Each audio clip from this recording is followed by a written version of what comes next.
Abo yitwa Pastor John Ntaganzwa ngira ngo abantu bajya bamubona turamusuhuje mu izina rya yego ajya akunda iyo yigisha akunda gukoresha ijambo rivuga ngo Imana ifata mu mufuka utarimo ikintu ngo yigakuramo icyumba wawe k'umupasiteri wawe uba wamaze kubyica kuko imbaraga nk'uko twatangiye imbaraga zigukiza ziri muri wowe ziri muri wowe umushumba baragufasha kukuyobora arasa nkaho akubwiye ngo niba utangiye gutambika inzira akubwira ati mwana wanjye yitambika ugere hariya cyangwa se niba abona ugiye guca mu nzira itariyo akubwire ngo ca muri uru ruhande aragusengera kuko yabisigiwe afite ayo mavuta pe ariko ni ukugufasha. Yesu ashimwe cyane inshuti zacu inshuti za Mumuriza GB Ministries twongeye kubasuhuza mu izina rya Yesu tuvuga ngo amahoro y'Imana abane namwe aho muherereye hirya no hino hari haciyeho iminsi turavuga rero ngo reka twongere dusuhuzanye mu izina rya Yesu nizere ko muri amahoro aho muri hirya no hino n'imiryango yanyu ku isi hose aho muherereye twiringiye yuko Imana ibarinze kuko Imana yacu ibera hose icyarimwe uko iturinze hano mutubona namwe aho muri turabizi ko ibarinze kandi kuba amahoro si ukubaho udafite ikibazo na kimwe oya ntibizanabaho ntabwo wabaho udafite ikibazo rero turashima Imana ko tugihumeka umwuka w'abazima kandi namwe ni uko bwo mugihumeka haracyari ibyiringiro niyo waba uca mu makuba n'ibyago bitandukanye ariko ugihumeka ujye uvuga ngo ubwo nyihumeka hari ibyiringiro hari icyakorwa ku buzima bwanjye rero turabasuhuje kandi tubifuriza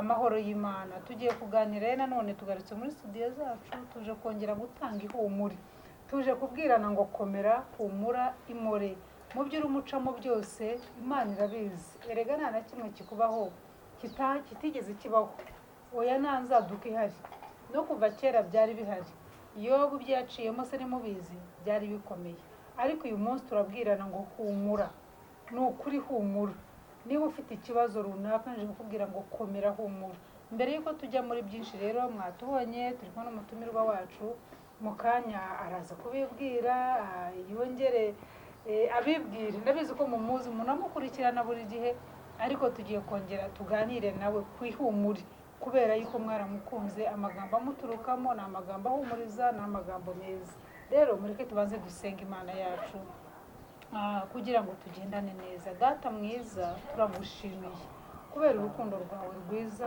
kubera imbabazi zawe kubera ubuntu bwawe kubera mwami kutwitaho no kutugirira neza uraturinda tukabibona ujye uturwanirira intambara mwami tukaba amahoro erega ngo uri Imana itanga umunezero bizana umubabaro bigihari ntabwo ari uko intambara zarangire si uko ibibazo byashize si uko mwami wanjye imiraba yavuyeho ahubwo nuko twasobanukiwe yuko uri Imana itanga umunezero n'ibizana umubabaro bihari kandi muri byose tukakira umunezero rero turagushimiye kandi turaguhimbaje uyu munsi waduhaye kugira ngo tuwunezererwemo uduhe amahoro yo mu mutima amagambo yawe aze mu kanwa kacu tubwirane ibyururutse umutima abadukurikiye turabasengeye ngo ubahe umugisha uko bakomeza bakurikira uko bakomeza babwirana amagambo y'ihumure baha umugisha Mana abahungabanye baha umugisha abarwayi baha umugisha abari mu nzu z'imbohe mwami wanjye bahumurize abo bose mwami buri muntu uko ari agutakambira agukeneye reka kubone kuko uri Imana ibera hose icyarimwe twebwe twabibabwira gutya kuri kamera ariko wowe uragenda ukahafata neza rero data uhafate kugira ngo uwo muntu yakire ihumure ndetse abone amashimwe azaze hano ashime kugira neza kwawe tuguhaye icyubahiro mugaraga wawe umukozi wawe turi kumwe Esther mwami umugirire neza reka akanwa ke ukomeze kugakoresha kuko mwami waramuhamagaye muri iki gihe cye kugira ngo agukorere ku isi hose rero mwami reka amagambo yatwubake kandi nawe mwami yubakwe nawe turagushimiye kumusha gusenga kwacu ni mu izina rya Yesu iyo dusenga tuba twiringiye kubyumvise amen amen Imana y'amahoro ibaha umugisha kandi bagirire neza turi kumwe n'umukozi w'Imana Pascaline Esther impamvu ze Pascaline nuko duhora nawe turi kumwe ariko turi kumwe na Pastor Esther Mutoni rero Imana yo mu ijuru duhana umugisha tugiye kuganira ku magambo meza cyane y'ihumure duhumuriza abapfakazi. Niba uri umupfakazi aho uri, niba hari ikintu kikuremereye aho uri, niyo waba utari umupfakazi, tuba tubwira umuntu runaka ariko nawe ukurikira iyo wumvise uhita ukuramo icyawe. Rero iri jambo tugiye kuganira cyangwa se aya magambo tugiye kuganiriza abapfakazi tubabwira ngo bakomere bihangane, Imana yabo irabazi. Nawe wowe wubatse, wowe w'umusore wankumiwe, hari icyo wakora. Nawe hari icyo wakuramo ijambo ryawe, hanyuma kandi rikagufasha mu buzima bwawe. Ijambo ry'Imana burya rivuga umuntu umwe, nawe ushobora gucomokoramo iryawe. Rero amahoro y'Imana akomeze kubana natwe twese aho muherereye hirya no hino. Rero Imana yo mu ijuru ibahe umugisha. Twakire umukozi w'Imana Esther. Nikaze Pastor Esther. Urakoze cyane. Amen. Rero Esther nk'uko musanzwe mubona aritonda, ariko yahawe mikoro agahagarara. Mana yanjye ndamubatuye, yahagaze ari kuri mikoro ntabwo wamubonaho buno bwitonzi, uyoberwa ukuntu ibintu bigenze uwo mwanya.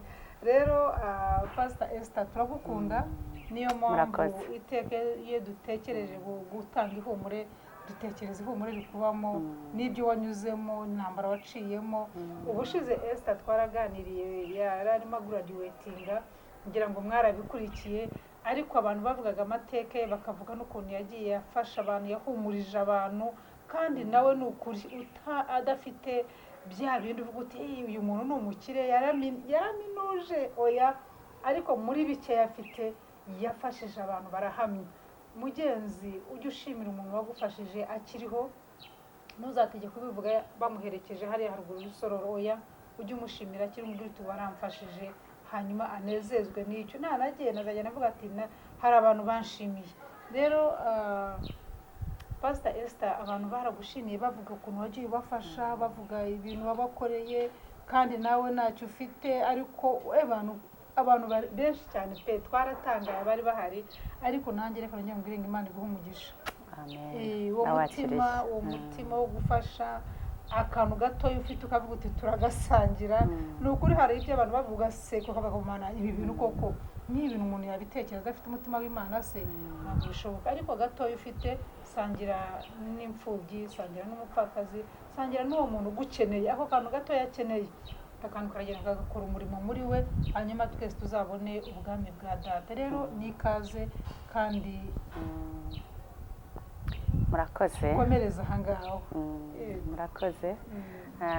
Ndimo ndatekereza ko ni ubuntu, mu by'ukuri turi mu guhumuriza abantu, cyane cyane ndatwibanze ku bapfakazi, ariko natwe turabizi ko ari ubuntu bw'Imana. Mu bundi ntabwo umuntu yashobora guhumuriza undi bikwiriye.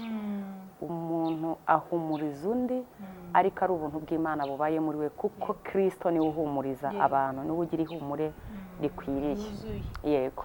Rero ni ubuntu bugeretse ku bundi kuba duhawe amahirwe nanone yo gukorera Imana. Uko babivugaga ngo abantu baranshimiraga ko nabafashije, akenshi ntekereza ko atari njyenyine, ngire ngo iyo umuntu muri we Imana imuhaye ubuntu bwo kugira ikintu yakorera umuntu, ntabwo uba uzi ko hazavamo gushima, yenda nka kuriya abantu babivugaga. Yego. Nanjye muri pate nasigaye nyuma mvuga ese ni uku iki nakoze, hari n'ibyo banyibutsaga ntibukaga, ni uku byabanejeje ku buryo nahise mvuga ndavuga ariko Mana ujye udushoboza gukora neza koko abantu bibafataho bikabagirira umumaro. Rero ntekereza ko no muri iki kiganiro tugiye kugira, yenda kitari cy'iminota myinshi, ariko ubuntu bw'Imana nanone buri buze, kuko hari umuntu runaka Imana iba yateguye kugira ngo ihumurize. Ni ukuvuga ngo iyo hari ihumure haba hariho no kuba umutima urushye. Iyo Imana yo yateguye kugira ngo igire umuntu ihumuriza, ibibona umuntu urushye. Nubwo tuvuga abapfakazi, ariko ushobora kuba uri umugabo, ushobora kuba uri umukobwa, ushobora kuba hari imvune runaka ufite, ariko muri aka kanya Imana ikaba ishatse kugira ngo iguhumurize. Rero wowe ugiye kudukurikira, ntuzadukurikirana yenda mu gihe cyiza imbere, uhumure, Imana niriguhe, urishyikire. Ikindi niwumva ufashijwe uzabisangize n'abandi, kuko uko Imana ibiguhaye niko ukeneye ko hari n'undi muntu uhumurizwa. Yego. Natekereza navuga ngo ihumure ry'uyu munsi reka turutangirire mu ijambo ry'Imana. Hari ijambo riri hano mu Bami ba kabiri ibice 4 n'umurongo wa mbere, yenda wadusomera. Niko akundi nababwiye ko nkunda gutangira ijambo mpereye ku murongo wa mbere. Yego. Abami ba kabiri ibice 4 n'umurongo wa mbere. Yenda kubw'umwanya ntabwo igice cyose twagisoma ngo tukirangize, nubwo biba ari byiza wowe uba ugiye gukurikirana kuko uba ufite umwanya uhagije, wasoma ijambo ryose uko ryasomwe, icyanditswe cyose ukakirangiza. Byaba na ngombwa ukongera ugasubiramo kugira ngo wumve ihumure koko. Yenda twebwe turakoresha imirongo mike ariko duhereye ku murongo wa mbere. Haravuga ngo Elisa akiza umupfakazi umwenda yari arimo. Yego. Umurongo wa mbere haravuga ngo bukeye umugore umwe wo mu bagore b'abahanuzi asanga Elisa, aramutakambira ati umugaragu wawe ari we mugabo wanjye yarapfuye, kandi uzi ko uwo mugaragu wawe yubahaga Uwiteka, none umwishyuza araje arashaka kujyana abana banjye bombi ngo abagire imbata ze. Umurongo wa kabiri Elisa aramubaza ati none se mugire ne? Mbwira niba hari icyo ufite imuhira. Nawe ati umuja wawe ntacyo mfite imuhira keretse agaherezo k'utuvuta. Ku murongo wa gatatu aramubwira ati genda utire ibintu birimo ubusa mu baturanyi bawe bose, ariko ntutire bike. Uwa kane maze winjirane mu bawe ukinge utwo tuvuta udusuke muri ibyo bintu byose, ikintu cyose uko cyuzuye ukibike. Gatanu nuko amusigaho yinjirana n'abana be mu nzu, arakinga, bamuzanira ibyo bintu asukamo. Gatandatu nuko ibyo bintu bimaze kuzura abwira umuhungu ati ongera unzanire ikindi kintu. Nawe aramusubiza ati nta kindi gisigaye. Uwo mwanya amavuta arorera kuza. Hanyuma asanga uwo muntu w'Imana, arabimubwira. Nawe ati genda ugurishe ayo mavuta wishyure umwenda wawe, asigara agutungane n'abana bawe. Amen. Yenda warekeraho. Hari ijambo ry'Imana riratubwiye ngo hari umugabo ari umukozi w'Imana, ari umuhanuzi. Igihe kiza kugera runaka Imana iramucyura. Imucyuye akaba yari afite umwenda. Abantu mu buzima busanzwe kugira umwenda ni ibintu bisanzwe. Kuba hari icyo ubuze ukiguriza, hari abiguriza muri banka, hari abiguriza ku bantu bagenzi babo. Nyine ni umwenda, ni ubuzima busanzwe bitewe n'icyo ubuze. Noneho ngo aza kugera igihe akurwa mu mubiri uriya mwenda atarawishyura. Ikibazo gisigarana mama w'abana n'abana. Igihe kiza kugera wa muntu wishyuzaga araza. Kandi tubona neza yuko uyu mupfakazi ntabwo yari afite uburyo bwo kwishyura. Yaba yarabufite ntabwo baragombye kujya gutakamba ngo ajye ku muhanuzi. Ngo arangije, ntekereza ko Bibiliya hano irasa nk'aho ikoze incamake samare, ariko mu by'ukuri ashobore kuba yarishyuzwe igihe kirekire akagera havunika kandi adafite uburyo bwo kwishyura. Imvune yari igeze ku bana, imvune yari imurenze, imvune byari ibintu bimuvunnye cyane. Bari baje gutwara abana ngo babagira ingwate, babagira igisimbura umwenda. Umugore ngo aravunitse, aratekereza, aravuga nkoze iki? Yibuka ko hari umuntu w'Imana Elisa warangije aragenda aramutakambira, niko ijambo ry'Imana ritubwiye. Aramubwira ati umugabo wanjye yarapfuye. Apfuye ansigira abana ariko nsigarana n'umwenda, none umuntu umwishyuza atumereye neza arashaka kujyana abana banjye, nkora iki? Ijambo ry'Imana rivuga ko yagiye kumutakambira. Elisa aramubwira ngo ufite iki muri wowe, iwawe mu rugo hari iki? Karamubwira ati nta kintu mfite. Mu yandi magambo, niba nananiwe kwishyura ntacyo mfite usibye, haleluya, usibye utuvuta duke mfite mu mperezo. Umuntu w'Imana arangije yumva arasubijwe, ngaramubwira ati rero genda mu baturanyi bawe utire ibintu byinshi bitari bike, winjire mu nzu yawe ukinge, ufata ayo mavuta. Ijambo twarisomye ariko mashaka kurisubiramo gutya kugira ngo umuntu abyumve. Usuke muri ibyo bintu, icyuzura ugikureho. Umudamu arabyizera, aragenda batira ibintu, ngo yinjirana mu nzu n'abana be, arakinga, afata twa tuvuta atangira gusuka. Wibuke ko twari duke, kamvugena ngo mu icupa twari duke, mu mperezo niko Bibiliya ivuga. Yego, urumva mu by'ukuri iyi Bibiliya iba yaranditswe muri icyo gihe, igihe kiba cyarabayeho. Icyo gihe babyitaga imperezo, ubu wabyita icupa, wabyita kabido, wabyita ariko kose waba ufitemo amavuta mu rugo. Noneho ngo ndimo gutekereza uyu mudamu amaze kubibwirwa atyo, icyambere ajya gutera intambwe ajya kuri Elisa, yari afite kwizera ko hari ikintu yakura ku muntu w'Imana. Icya kabiri, no kugira umutima wemera gufata twa tuntu duke agatangira gusuka mu bintu byinshi yatiye. Urumva nabyo ni ukwizera. Yari afite kwizera, kandi kwizera Imana kwishobora byose. Noneho ku ihumure ry'uyu munsi ku muntu tugiye guhumuriza,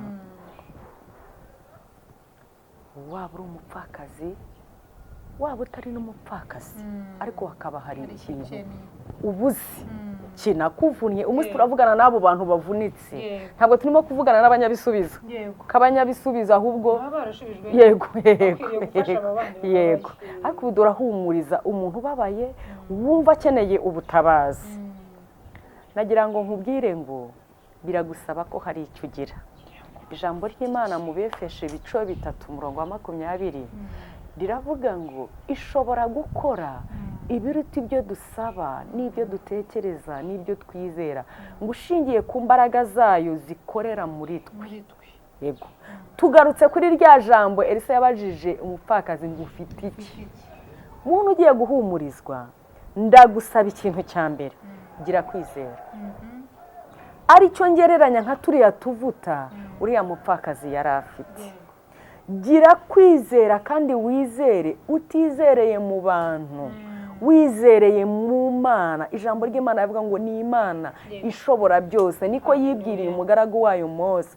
Iramubwira ngo ndi Imana ishobora byose, ndi Uwiteka, ndi Imana ihoraho, ndiwe, nta mana indi imbere. Nta kintu mwangereranya nacyo, ntimwangereranya n'umuntu, ntimwangereranya n'ibintu, ntabwo ngereranywa n'ibigirwamana, ndi Imana ishobora byose. Ndagusaba yuko ubanza ukazamura kwizera kwawe. Aribyo ngereranya nk'ariya mavuta uriya mupfakazi yari afite. Ntabasha, ufite iki? Ntacyo mfite usibye akantu gato. Yesu yaravuze ngo nitugira kwizera kungana n'akabuto ka sinapi, ngo tuzabwira imisozi duhagaze imbere, ngo tuyibwire ngo shinguka hano ujya hariya, ngo bizaba. N'ubu ufite uko kwizera guke, murumva ko tukiri kuri twa tuvuta duke. Gira kwizera icyo kibazo cyawe runaka, ayo marira urira, iyo mvune umaranye igihe, umaranye yenda urarwaye, yenda wavuye ku kazi, yenda warapfushije, yenda waratutswe, yenda waranzwe, yenda waratereranywe, yenda ufite imvune runaka. Gira kwizera Imana ko hari icyo yakora. Nugira kwizera, izo mbaraga ziri muri wowe ziragukiza. Umugore ngo yaragiye uko umuntu w'Imana yamubwiye afata amavuta atangira asuka muri bya bidomora, muri bya bibindi, muri bya bikoresho, arasuka amavuta niyakama. Mukozi w'Imana nkubaze gore, nkubajije nkakubaza ariya mavuta yaturukaga ko yari afite agacupa karimo utuvuta duke, kuki yasutse mu kidomora kikuzura? Ariya mavuta yavagaye. Njyewe ntekereza ahantu yavaga ni muri kwa kwizera yakiriye kuvuye ku mukozi w'Imana. Haleluya. Kuko yari yizeye Imana, ko Imana y'uwo mukozi w'Imana. Avuga ati ubwo bivuze kandi ari umuhanuzi w'Uwiteka, icyo nzi cyo biraba. Haleluya. Imana arasuka. We urumva ko nakindi ni ukuri. Yakukana iyo nkatekereje nanjye mwaburira ubusobanuro. Bibaza utuvuta ni duke. Izo mbaraga yazikuye mbese pasi zo kugira ngo ahengeke icupa atangire gusuka kandi abona ari duke. Kandi abona ibintu bimwicaye imbere ari byinshi. Ariko arene ni kwa kwizera Imana y'uriya muhanuzi yuko ari Imana y'ibintu byose. Reka rero mbabwire bantu badukurikiranye.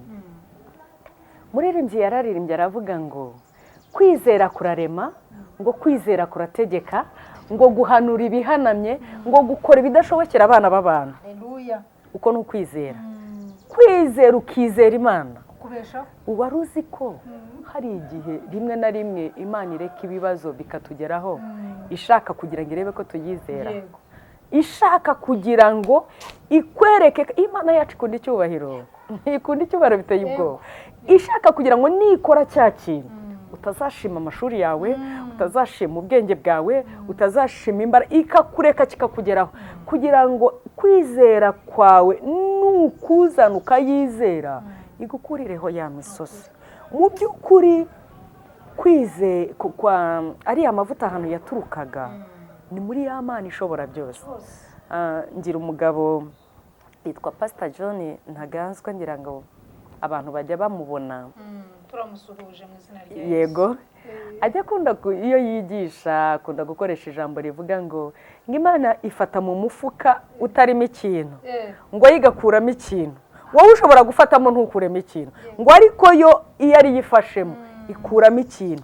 Kuko ububiko bwose buri kuri iyi si, ikirere, mu butaka, mu mazi, ahantu hose hashoboka, ni ububiko bw'Imana. Iyo niyo rurema, niyo ishobora byose. Ifite ihumure, ifite igisubizo cya kintu ukeneye. Rero bantu badukurikiye, ndimo kumva umutima wanjye ufashwa. Ndumva numva kwizera kwanjye kongera kuzamuka. Haleluya. Nizeye Imana ko yakura imbere ya misozi iri imbere y'umuntu wayo. Mu izina rya Yesu rishobora byose. Kuko kavuga ngo nakazi uravunitse, wakavuyeho, waragatakaje, kandi yenda ufite abana ufite kugaburira, ufite umuryango. Aha ntituvuga ku bapfakazi, twe kwibanda ku bagore gusa, twizande no kuri wa mugabo ufite umuryango atunze, akaba ari we wakoraga akaba adafite akazi. Twibande no kuri wa mukobwa ushaka gushaka atari yabona umugabo, kikubereye ikibazo, kikubereye umusozi. Zamura kwizera kwawe, nurangiza wizera Imana. Uko kwizera kungana nk'aho ari gusa nk'aho ari gutoya, Imana wizeye ifite ubushobozi bwo kukuzuriza ububiko.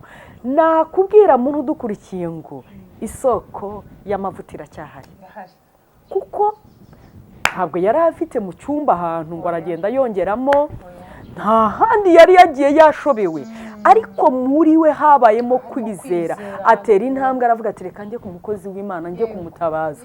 Umukozi w'Imana namwe ati ubwunjeho ufite iki? Bihuye na rya jambo ngo ushingiye kumba ishobora gukora ibiruta ibyo dutekereza, ibyo dusaba, ibyo twibwira, ibyo twabonyeho n'ibyo twumvise. Ishobora kubikora ngari kushingiye ku mbaraga zidukoreramo, ziri muri twe. Izo mbaraga zidukoreramo ni za Kristo.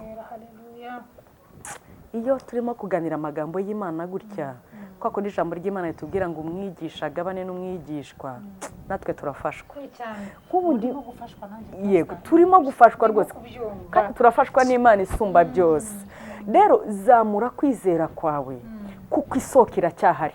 Ya mavuta ese uracyafite gusenga muri wowe haracyarimo itabaza riracyacanye uracyibuka gusenga uracyibuka kwiyiriza ubusa birangana nka twa tuvuta uracyafite gusoma ijambo ry'Imana ukarijyamo ukarisoma ukumva ushatse kurikurikirana uracyafite kuyoborwa na mwuka wera muri wowe uracyafite kwihana ibyaha ibintu bigutandukanya n'ubushake bw'Imana birangana na twa tuvuta shaka umurongo mwiza uhagararamo saka ijambo ry'Imana urihagararemo nk'ubu uyu mupfakazi wagisoma iri jambo warisoma warangiza ukavuga uti ubwo byabaye kuri uyu nanjye reka nsenga Imana nizeye iki kintu nkeneye isoko iracyahari Imana data iracyahari kugira ngo nawe amavuta yuzure.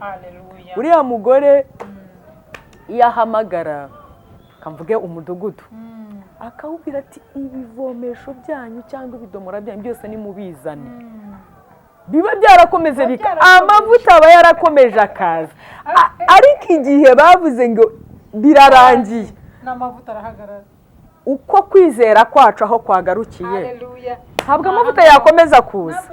Haleluya. Tugarukira niho bigarukira. Ndimo gutekereza ngira ngo niyo agira umutima mugari ndimo gutekereza nkanjye niyagira umutima mugari akareba abaturanyi yenda abandi bapfakazi cyangwa abandi bantu bakene akababwira ati nimuzane hano habaye igitangaza nimuzane ibivomesho byanyu. Urumva kugira ngo impamvu atabikoze reka wenda turimo muri discussion yego ndibaza kuko umukozi Imana yamubwiye ati tira yego urangiza ujye mu nzu wicira yego ntabwo yari afite chance yo kujya kongera koza ariko nta bindi mwasigaye yego ariko wenda yaza kuvuga ati reka mpamagare umudugudu amusanyiriza ibintu byose abizane byinjirane mu nzu ariko wibuke cya gihe umuntu afite ikibazo nagutekereza ibindi yego ubu ureba ikintu kijye ushaka ngo gicemuke kiveho aho rero niho bivuze ukwizera kwawe uko kungana wiyashaka aba yarabyaguye akavuga ati ubu abakene bose bafite ibyo babuze n'abaturanyi n'abaki ubu ngubu ngenge kuba isoko ibagaburira biba byaramubereye uko yizeye yego ariko yumviye icyo umukozi w'Imana amubwiye ko nako n'ukwizera gukomeye gutira ibintu ufite utuntu dutoya yego ariko Imana yari ishatse kumumara inzara n'abana yego irangije arasuka arakomeza arasuka ibyo batiye byose birarangira uhita wumva hari ibyo yatiye n'ibyo yari afite byose birarangira kuko ngo yabwiye umuhungu we ngo aramubwira ngo nzanira ikindi aramubwira ati byarangiye ngo uwo mwanya kimubwira ngo byarangiye amavuta rero rirakuza uko kwizera kwawe kungana imbaraga zo gushaka Imana imbaraga zo gushingira mu ijambo ryayo imbaraga zo kumva ibyiringiro byawe ariyo birimo uko wumva wizeye niko bizagukorera ntabwo nzaza ngo nkwizerere biragusaba wowe gushaka Imana ukayiringira biragusaba gukura amaso ku bantu biragusaba kudahora unenga abantu uvuga ngo ibi ntibabinkoreye Imana idacishije kugira neza kugirirwa neza kwawe muri nge ntabwo nakugirira neza sinanakwibuka pe twaba tunaturanye nkagucaho nkajya kugirira neza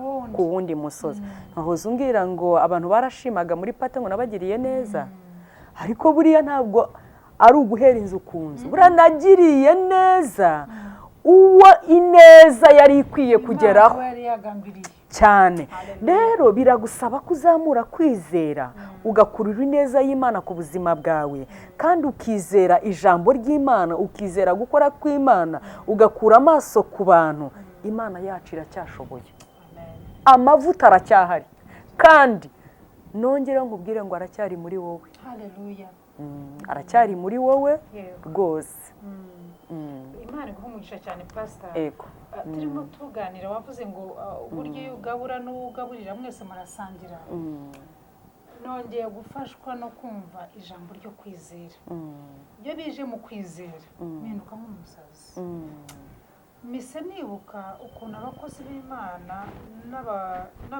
n'intama bizera abakozi b'Imana akaza kukubaza hakugisha inama ati mfite ikibazo mere mushumba nsengera merewe nabi ukamusengera genda Uwiteka arakugirira neza genda wizere noneho wa muntu akagenda agategereza akarikomana ko nzengurutse abashumba bose bandambikaho ikiganza nibikunde ese birimo kubera iki noneho akavuga ati banza mfite umuvumo noneho agatangira kurwana n'imivumo yego bibaho ariko iri jambo ritwigishije ni ukwizera kuko umuhanuzi yaramubajije ngo ufite iki umva yewe ntabwo tubona aho yapfukamye ngo abanze avuge mu ndimi asenge yaramubajije ati ese ufite iki undi aramubwira ati yewe ntacyo mfite pe uretse rero bivuga ngo ba bandi bafata amaturo bakajya gutanga ituro ngo babasengere mu by'ukuri ni ubuyobe yakabaye yizera Imana yego akabwira umushumba ikibazo ati mushumba mfite iki kibazo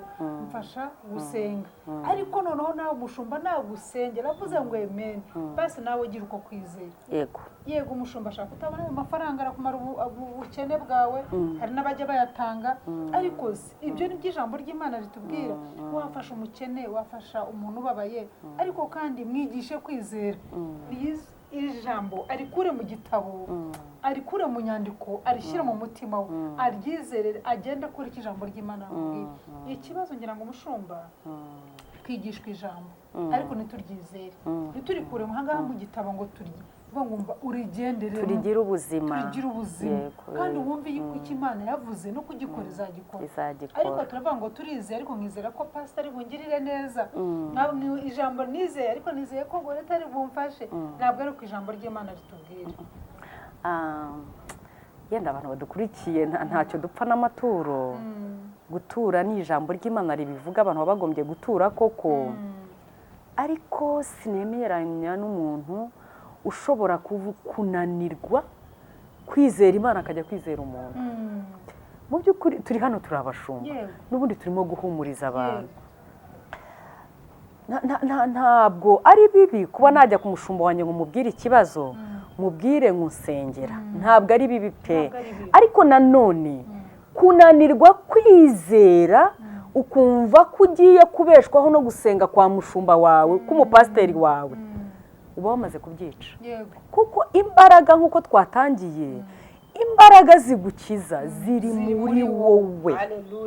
muri wowe umushumba baragufasha kukuyobora arasa nk'aho akubwiye ngo niba utangiye gutambika inzira akubwira ati mwana wanjye yitambike ugere hariya cyangwa se niba abona ugiye guca mu nzira itariyo akubwire ngo ca muri uru ruhande aragusengera kuko yabisigiwe afite ayo mavuta pe ariko ni ukugufasha ngo ugende umwikoreza imitwaro ugende wiryamira ubyibagirwe urekeraho gusenga urekeraho gusoma ijambo ry'Imana ureke kwizera ntabwo bizakora azagusengera yongera gusengera uzagenda upfukama buri hamwe bagusengera uzenguruka amatorero uzenguruka ibyumba bya bintu bye kuvaho birasaba yuko wowe mu mutima wawe wizera Imana ko Imana ishoboye byose mu by'ukuri turebe neza uyu mugore yagiye ku mukozi w'Imana ariko yarajyanye kwizera nta nubwo yagiye ngo ategereze ko umukozi w'Imana ari uzabikora ahubwo umukozi w'Imana ni nko kumukeburaho gace aramubwira ati genda ukora uko umugore agenda wenyine nubwo yanajyanye na Elisa aragenda arabikora rero abantu batumva ngo nuko yagiye kwa Elisa ngo yenda twumve ngo tuzatujya amakozi y'Imana ngo tugende twiryamire no biragusaba ko niwe wagiye gutira ibintu ariko naho nubwo yaryamye ntabwo yaryamye yavuganye n'umukozi w'Imana aragenda akora icyo yabwiwe ashaka no ko yarayimubwiyeho akanabyibagirwa Elisa akabyibagirwa ariko umukoro wari usigaranye uriya mugore rero biradusaba kwimenyera Imana ijambo rikunda kuvuga aho Yesu yabwiye abantu arababwira ngo muzamenye ukuri kandi mumenye ukuri kuzababatura ukuri kw'ijambo ry'Imana ukuri kw'ijambo ry'Imana iyo ukumenye urizera ndetse ukigirira umumaro ukawugirira n'abandi mu by'ukuri ntabwo twiringirira mu bantu ndetse niyo wizeye umuntu akenshi biragupfana uba ugiye gutsindwa iyo ntambara yego pe yego abakozi b'Imana abashumba rwose twese turi abashumba dufite abantu dusengera ariko ntabwo nakubwira ngo ngiye kukwikorerera imitwaro ntabwo bishoboka nta muntu wikorera undi mutwaro njyewe nzakugira inama nzagusengera yewe nzagira n'uwo mutwaro mporeye nanakwibuka ariko biragusaba ko wizera. Njyewe nuzuje ko nkusengera nzabanza nkubwire Imana ko njye ntacyo nakumarira, nanjye ari ubuntu bw'Imana, ubundi nkufashe nkuyobore mu ijambo ry'Imana, ukuri utwaye kukubature, kandi ukuri kuri muri wowe, kumenya imbaraga zikorera muri wowe, kumenya Kristo akora gute, Kristo ahumuriza gute. Yesu yageraga ahantu abantu barira akabahoza amarira. Ijambo ry'Imana ratubwira ngo ahari kurira kwararira umuntu, ngo ariko bwaki impundu zikavuga. Biragusaba ko wizera ijambo ry'Imana. Ukuri ni ijambo, ubundi ukuri ni iki? Ukuri ni ijambo ry'Imana. Kristo aravuga ngo ni njye nzira n'ukuri n'ubugingo. Rero biradusaba yuko twizera pe, tuve mu bahanuzi, tuve kwiruka inyuma y'abantu, tuve kwiringirira mu babyeyi bacu. Ngereka nkubwiza ukuri, nunakomeza kwiringirira mu bantu, intambara uzayitsindwa kandi uwo musozi uzagumaho. Ariko iringira Imana Data, umushumba wawe umujye ugiye kumugisha inama, ugiye kumubwira birakomeye ndarushya mfasha, duhinga uyu musozi utumereye gutya na gutya, azagufasha kuko yarabisigiwe, ariko utari we wiringiriyemo. Yego. Amen. Yesu agumugisha cyane pastor ku magambo y'ihumure. Twongera kubwira abadukurikira kugira ngo mwizere Imana. Nukuri umushumba yagufasha gusenga, yewe yagera mu masengesho ku bwawe, nukuri bajya babikora, ariko nawe shyira hakawe. Izere, rega n'ijambo gusa ryonyine Bibiliya. Fata ijambo rihagarariho, uvuga uti Imana waravuze ngo, nawe kandi gerageza gukiranuka. Egera Imana, genda nk'uko Imana ishaka, yizere, ariko utandukane n'ikibi n'igisa nacyo. Niwe itandukanya n'ikizira, ukizera ijambo ry'Imana, ariyo wiringiye ko ari iri bugutabare. Utari butabarwe na mwene wanyu, udatabarwa n'umushumba, udatabarwa n'inshuti zawe. Wiringiye Imana, n'ukuri uzatabarwa. Kandi turabifuriza kwizera ijambo ry'Imana. Ijambo ry'Imana afatika pastor. Buriya tuzagira igihe kimwe cyo kuza kuvuga ko kwizera ukuntu tuvuga dutanga n'ibyo twaciyemo, examples, ingero zo kureberaho, tuvuga ukuntu aho twaciye natwe kubera kwizera. N'ukuri birahari cyane rwose, cyane pe. Twese dufite ubuhamya aho twagiye duca tubona nta nzira, Imana igashyiraho inzira. Pastor, nabonye Imana mu kwizera. Nukuri ndizera, nta kintu wambwira mvuge ngo urabona ngo bino bintu ngo sinzi uko byageze, ngo buriya ngo ni Satani. Njyewe hari inzira naciye ukubiri nayo, kuva narasobanukiwe Imana, narasobanukiwe kwizera icyo ari cyo. Iri jambo ryizera n'ibisazi. Reka nkubwire inshuti yanjye, ubu ngubu hari igihe nigeze kuba ndi mu gusenga, senga numva nshaka Imana, numva hari ibintu runaka ndimo nkuraho imbere yanjye, nkasenga numva nizeye Yesu ko hari icyo yakora. Ko ndashaka kubwira umuntu wizeye Imana agatera n'intambwe agatangira gusenga, akenshi Imana ivugana nawe ikakubwira ibyo ugiye gukora, ikaguha amabwiriza. Uzi ko hari n'igihe dufite no kuri ya maturo, hari n'igihe gusaba kujya gutura ituro runaka, kubera ari kubibwiwe n'Umwuka Wera, akakubwira ajya gutura ituro runaka, ukagenda ukaritura. Nkorera iki? Ndaza gusubira kuri uwo murongo nayo ngiye kuvuga uburyo Imana yavuganye nanjye, ariko kasubire mu buzima bwa kera ndi umwana. Hari umwana niganaga nawe, yari na mubyara wanjye, aza kubura amafaranga y'ishuri. Ubwo n'ubuhamya yampaga yaraje kwiga, ubwo twarigaga byari byarakunze. Afite imyaka mikuru, abona kwiga byaranze ngo ari iwabo. Noneho ngo arangije muri uko gusenga, Mwuka Wera asengera kwiga. Mwuka Wera ngo aramubwira ngo jya ku itorero uhakora akajaridi, hari mu cyaro, uhatera uturabyo, uhatera pasiparumu, uhatunganye, ujye ugenda ukubure, ariko genda ubanze uhatera uturabyo, genda ubanze uhakore gutya, ubundi untegereze. Ngo arabyumva, arimo asengera kwiga byaranze. Noneho ngo aragenda arabikora, mu kindi gihe za ndabyo zarakuze, ngo ariko yagumaga hakubura, ajya no kumena kwasuka amazi, gukora indabyo nyine ze, arazirera zirakura. Noneho kuri no kwitorero bamukundaga, umuntu afite imirimo myiza, usanga nyine ari we yego kubw'imirimo myiza.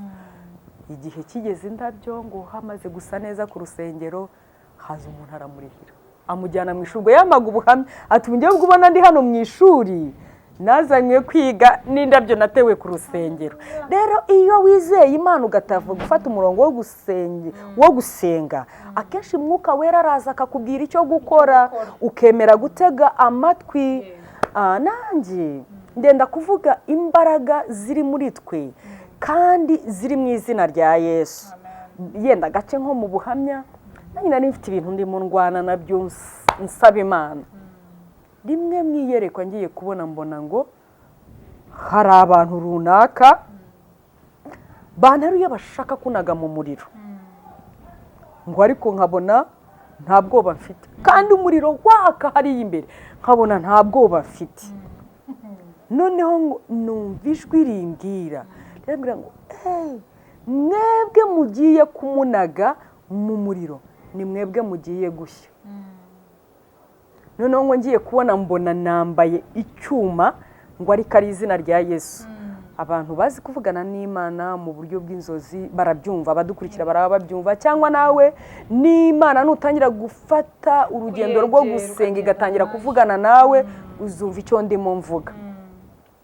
Noneho ngo nambaye icyuma ariko icyo cyuma ngo ari izina rya Yesu. Kuva uwo munsi Imana ivuganye nanjye natangiye gusengera bya bintu byo nabonaga nk'imisozi mbisengera mu mbaraga z'izina rya Yesu. Noneho numva nta bwoba mfite, mbikurije ku kuntu uvuze umuntu akavuga ngo ni Satani, ibintu byose ukumva ni Satani ni Satani.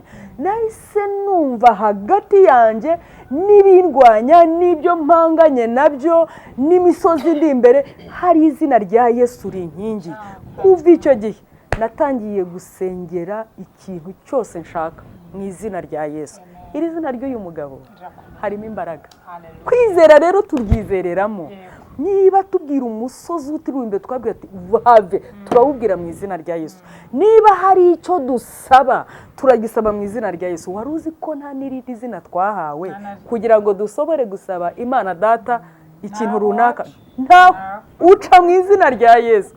Umuntu wegeze kutubwira arimo atwigisha aratubwira duha urugero rw'inyana na nyina.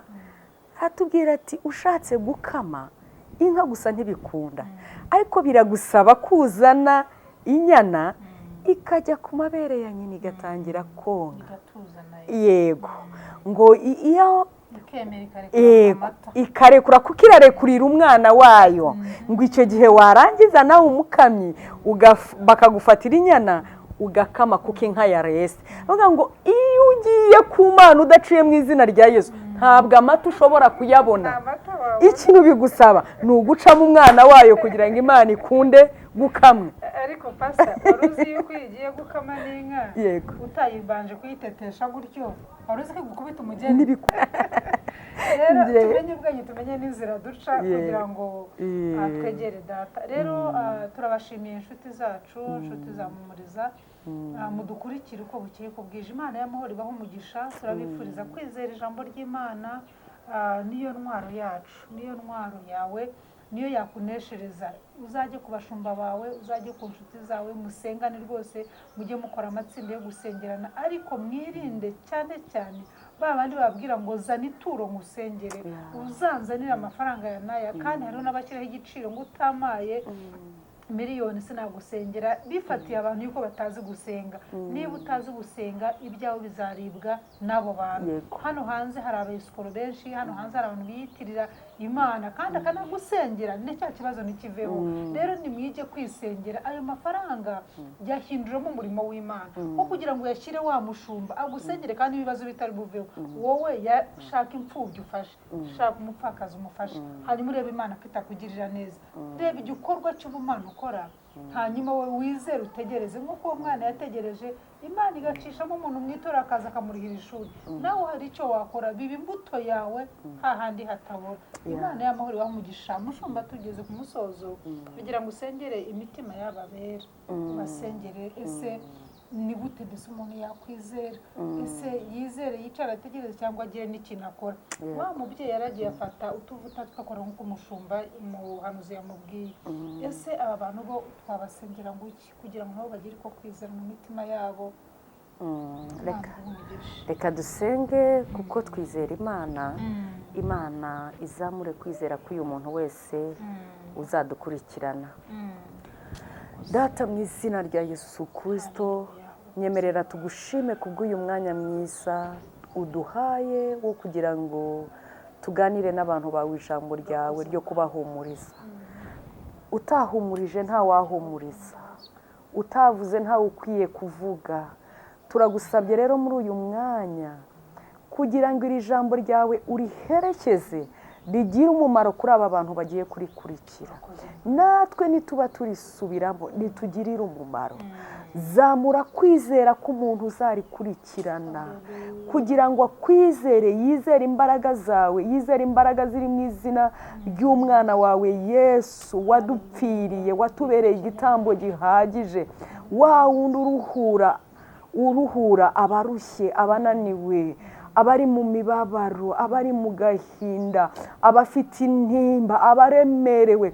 Kristo umwana w'Imana Yesu niwe uruhura. Ndagusabye kugira ngo habeho kwizera, bamwizera aze mu buzima bwabo, babone ihumure. Turasengera aba bantu badafite abagabo babo bitwa abapfakazi. Ijambo rye riratubwira ngo niwe mugabo w'abapfakazi ukaba se w'imfubyi. Turagusabye kugira ngo iyo miryango uyisange, uyihe kukwizera, kuko turabizi yuko amavuta aracyahari. Guhera icyo gihe cya kera kugera ubu, amavuta muri wowe aracyahari, sitoke iracyahari, iracyadebye kandi irahari kugira ngo abo bantu babone ibibatunga, babone ibibahumuriza, bakire indwara, imisozi ibari imbere ikurweho, bashime izina ryawe. Papa, turagusabye kugira ngo tuzamurire kwizera. Umuntu wese uzumva iki kiganiro, kwizera kwe kuzamuke, akwizere, narangiza azavuga imirimo yawe, abantu bose babone kugira neza kwawe, kandi byose bikorwe ku bw'icyubahiro cyawe. Urakoze Mana. Twebwe turavuze, turaganiriye, turahumurije, ariko gukora ni ukwawe. Byose nibikorwe ku bw'icyubahiro cyawe, kandi turasenze duca mu izina rya Yesu Kristo umwami wacu. Amen.